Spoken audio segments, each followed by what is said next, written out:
Assalamualaikum warahmatullahi wabarakatuh.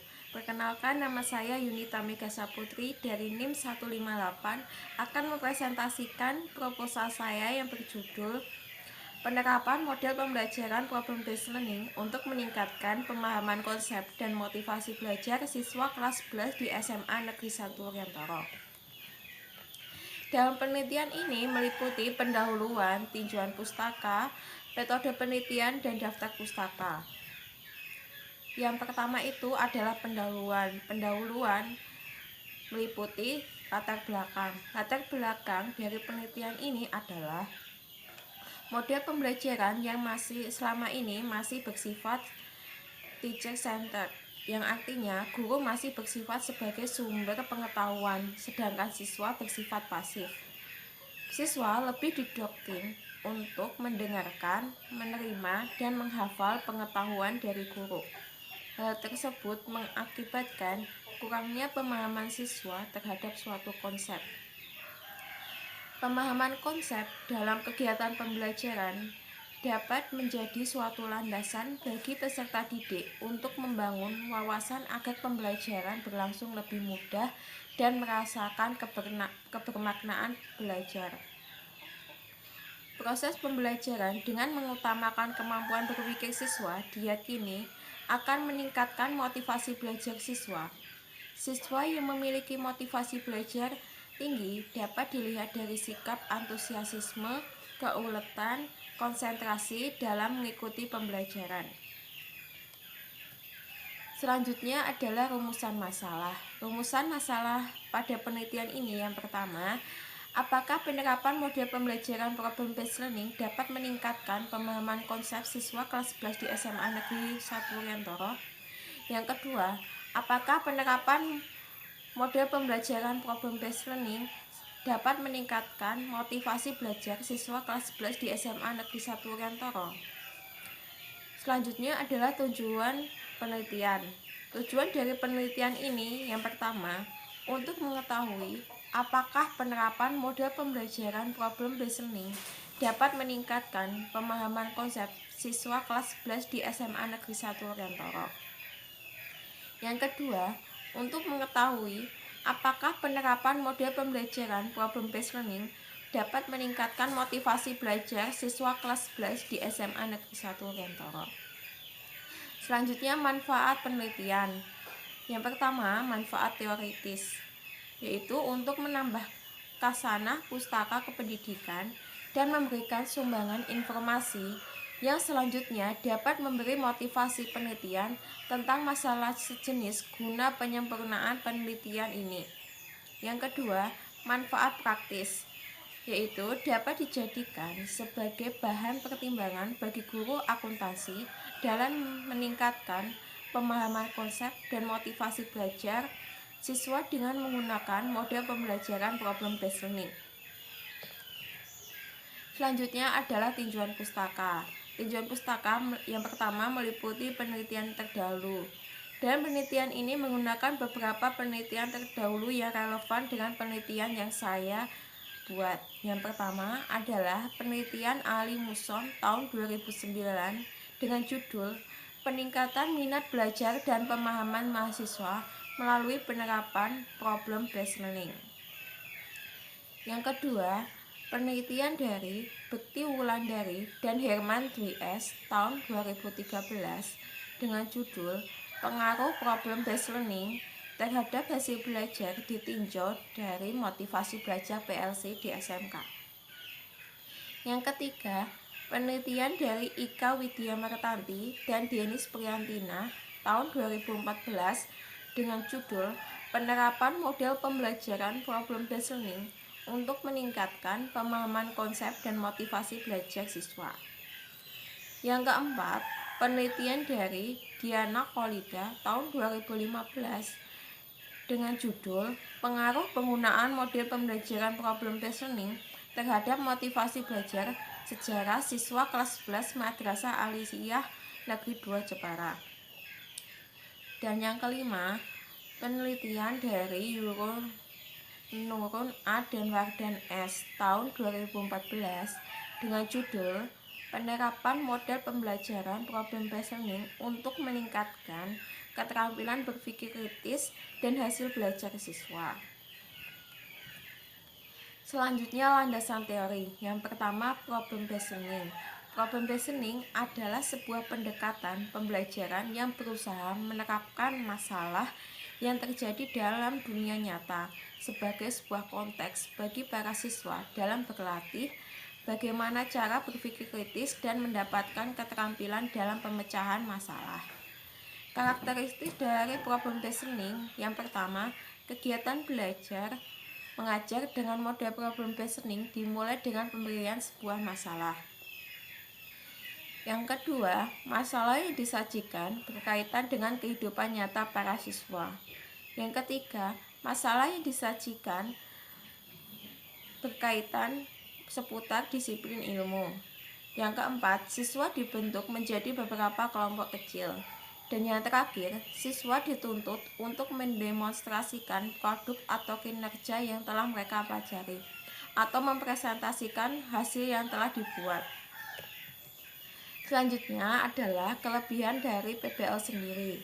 Yang pertama, melatih siswa memiliki kemampuan berpikir kritis, kemampuan memecahkan masalah, dan membangun pengetahuannya sendiri.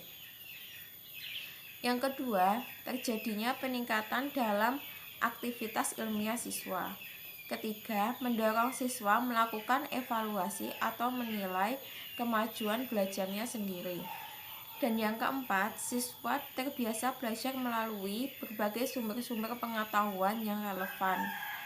Dan yang terakhir, siswa lebih mudah memahami suatu konsep jika saling mendiskusikan masalah yang dihadapi dengan temannya. Selanjutnya adalah kelemahan dari PBL sendiri. Yang pertama, PBM tidak dapat diterapkan untuk setiap materi pembelajaran. Ada bagian guru berperan aktif dalam menyajikan materi.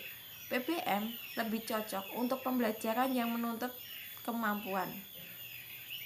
Selanjutnya, dalam suatu kelas yang memiliki tingkat kekeragaman siswa yang tinggi akan terjadi kesulitan dalam pembagian tugas. Selanjutnya adalah pemahaman konsep.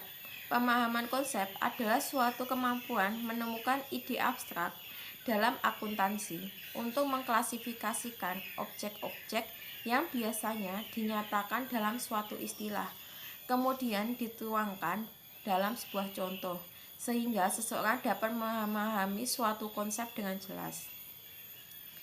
Indikator pemahaman konsep akuntansi itu ada 3. Yang pertama, daya serap terhadap bahan pengajaran yang diajarkan mencapai prestasi tinggi, baik secara individu maupun kelompok. Yang kedua, penilaian yang digariskan dalam tujuan pengajaran atau instruksional khusus atau TIK telah dicapai oleh siswa, baik secara individu maupun kelompok. Dan yang terakhir, siswa dapat menjelaskan, mendefinisikan dengan kata-kata sendiri dengan cara pengungkapannya melalui pertanyaan, soal, dan tes. Selanjutnya adalah motivasi belajar. Motivasi dapat dikatakan sebagai keseluruhan daya penggerak di dalam diri siswa yang menimbulkan kegiatan belajar, yang menjamin arah pada kegiatan belajar dan yang memberikan arah pada kegiatan belajar, sehingga tujuan yang dikehendaki oleh subjek belajar itu tercapai. Selanjutnya, ciri-ciri motivasi belajar. Yang pertama, tekun menghadapi tugas. 2. Ulet menghadapi kesulitan. 3. Lebih senang bekerja mandiri. Yang keempat, cepat bosan pada tugas-tugas yang rutin atau berulang-ulang. Yang kelima, tidak memerlukan dorongan dari luar untuk berprestasi sebaik mungkin atau tidak cepat puas dengan prestasi yang telah dicapai. Yang keenam, menunjukkan minat terhadap macam-macam masalah. Yang ketujuh, dapat mempertahankan pendapatnya kalau sudah yakin akan sesuatu. Yang ketujuh, tidak mudah melepaskan hal yang diyakini itu. Dan yang kedelapan, senang mencari dan memecahkan masalah soal-soal. Selanjutnya adalah fungsi dari motivasi belajar. Yang pertama, mendorong manusia untuk berbuat atau sebagai penggerak. jadi sebagai penggerak atau motor yang melepaskan energi motivasi. Yang kedua, menentukan arah perbuatan, yakni ke arah tujuan yang hendak dicapai. Dengan demikian, motivasi dapat memberikan arah dan kegiatan yang harus dikerjakan sesuai dengan rumusan tujuannya. Yang ketiga, menyeleksi perbuatan, yakni menentukan perbuatan-perbuatan apa yang harus dikerjakan yang serasi guna mencapai tujuan, dengan menyisihkan perbuatan-perbuatan yang tidak bermanfaat bagi tujuan tersebut. Selanjutnya adalah macam-macam motivasi. Yang pertama, motivasi yang berasal dari dalam diri pribadi seseorang yang disebut intrinsik. Yang kedua, motivasi yang berasal dari luar diri seseorang yang disebut ekstrinsik. Selanjutnya adalah kerangka berpikir. Dalam penelitian ini, keadaan kelas atau keadaan sekarang yang akan diteliti adalah yang pertama, pembelajaran masih bersifat textbook. Yang kedua, pembelajaran dilakukan menggunakan metode ceramah.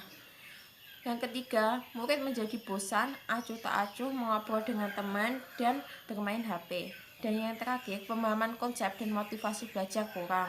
Hal ini merupakan evaluasi awal dari penelitian. Yang selanjutnya dilakukan sebuah perlakuan. Yang pertama, dengan menerapkan model pembelajaran problem-based learning.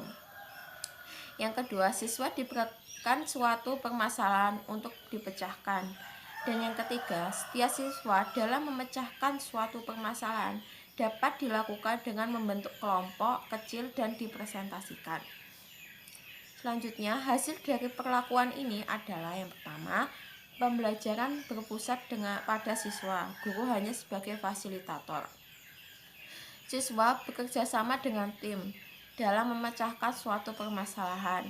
Yang keempat, siswa mempresentasikan hasil diskusi dengan kelompok. Dan yang terakhir, pemahaman konsep dan motivasi belajar meningkat. Hasil ini merupakan evaluasi akhir dari penelitian ini. Selanjutnya adalah hipotesis penelitian. H0, penerapan model pembelajaran problem-based learning dapat meningkatkan pemahaman konsep dan motivasi belajar siswa kelas 11 di SMA Negeri 1 Rentoro. H-nya, penerapan model pembelajaran problem-based learning tidak dapat meningkatkan pemahaman konsep dan motivasi belajar siswa kelas 11 di SMA Negeri 1 Rentoro. Selanjutnya, dalam penelitian ini terdapat siklus penelitian tindakan atau siklus yang digunakan dalam penelitian ini, yaitu terdiri dari dua siklus. Yang pertama itu siklus 1. Siklus pertama ini dimulai dari perencanaan, pelaksanaan, pengamatan, dan refleksi. Yang selanjutnya dilakukan siklus kedua. Siklus kedua ini merupakan perbaikan di mana siklus pertama tadi jika ada salah itu diperbaiki di siklus kedua yang dimulai dari perencanaan, pelaksanaan, pengamatan, dan refleksi. Selanjutnya adalah metode penelitian. Dalam penelitian ini, metode penelitiannya itu terdapat 6 bagian. Yang pertama, tempat dan waktu. 2, bentuk penelitian. 3, subjek penelitian. Hingga 4, instrumen penelitian. Yang kelima, teknik pengumpul data. Dan yang keenam, analisis data.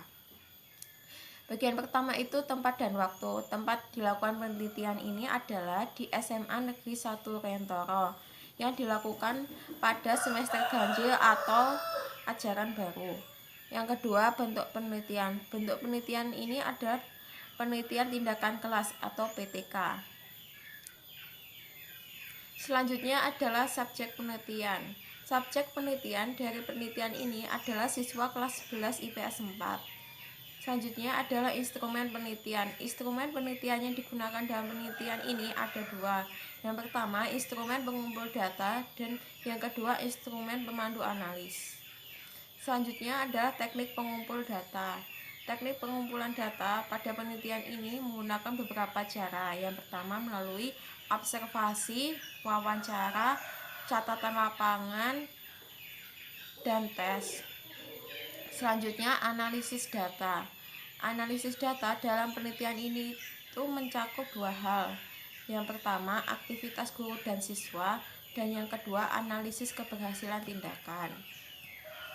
Selanjutnya adalah daftar pustaka. Dalam penelitian ini menggunakan beberapa daftar pustaka, yaitu pada samping PPT ini. Sekian presentasi dari saya. Apabila ada salah kata, saya mohon maaf. Wassalamualaikum warahmatullahi wabarakatuh.